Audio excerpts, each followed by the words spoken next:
आदमपुर में एक बार फिर से भजनलाल परिवार का डंका बजा है। भजनलाल परिवार की तीसरी पीढ़ी भव्य ने पहली बार विधानसभा का चुनाव लड़ा और जीत भी हासिल की।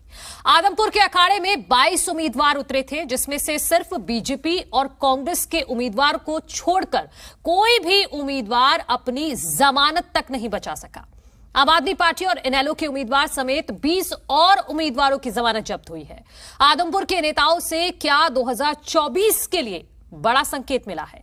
क्या हरियाणा की राजनीति में सीधे तौर पर अब बीजेपी गठबंधन और कांग्रेस के बीच की लड़ाई है?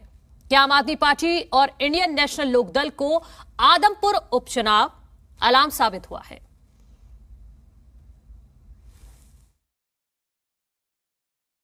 आदमपुर का जो उपचुनाव है, आदमपुर के उपचुनाव में भारतीय जनता पार्टी के हमारे कैंडिडेट भव्य बिश्नोई बहुत ही भव्य जीत हुई है।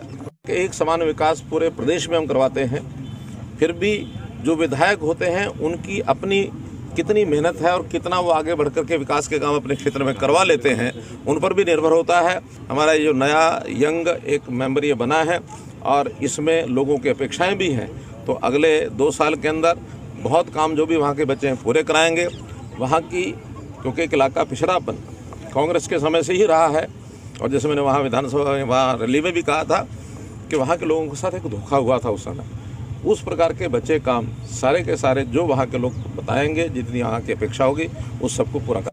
सरकार की जीत हुई और बड़े अच्छे अंतर से आदमपुर की जनता ने गठबंधन के उम्मीदवार को जिताया है और एक युवा नेतृत्व आदमपुर को दिया है। और मुझे पूरा विश्वास है जो जनता का सरकार पे भरोसा था, उसको लेकर सरकार अगले वर्ष के अंदर भी वहाँ विकास और बड़ी मात्रा में करवाएगी। वहाँ की जनता ने जिस तरह का मत दिया है, ये स्पष्ट है कि चुनाव सत्ता और विपक्ष के 2 दलों के बीच में था और गठबंधन को जनता ने चुना।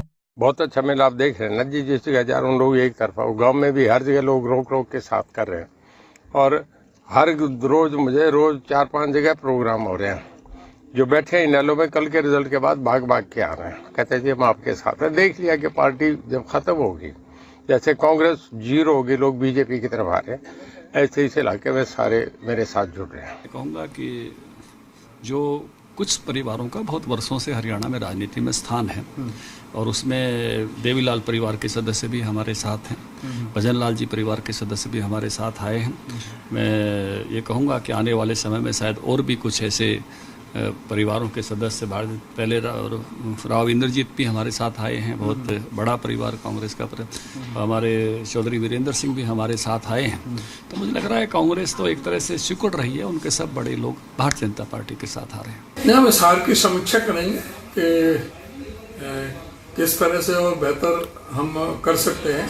हालांकि कांग्रेस पार्टी ने बहुत मेहनत की है, हमारे सारे वर्करों ने एक एक बूथ पर बहुत मेहनत की है, उनको हम सबको उनको बधाई भी देते हैं और इस जीत के लिए हम भव्य बिश्नोई को बहुत मुबारकबाद देते हैं और आदमपुर की जनता का जो मैंडेट है उसको हम बिल्कुल दिल से स्वीकार करते हैं। चुनाव के अंदर, हर चुनाव के अंदर सभी मतदाताओं को कोई विषय समझाने का प्रयास किया जाता है। ये विषय हमने समझाने का प्रयास किया और देखिए टाणी मोहब्बतपुर में स्कूल खोला गया चुनाव के दौरान और चुनाव के दिन, मतदान के दिन ही दोबारा उस स्कूल को मर्ज कर दिया गया। तो देखिए सरकार की जो है, बाकी लगता नहीं है कि सरकार जो वायदे जिस सरकार ने किए हैं कि विकास करवाएंगे और परियोजना लेकर आएंगे, मुझे नहीं लगता उस सरकार के योजनाओं पर कोई आगे काम हो पाएगा, क्योंकि टाणी मोहब्बतपुर का स्कूल एक बहुत बड़ा विषय है। बाकी जिस तरीके से कहा कि भाई लगता नहीं है कि ये लंबा चल पाएगा।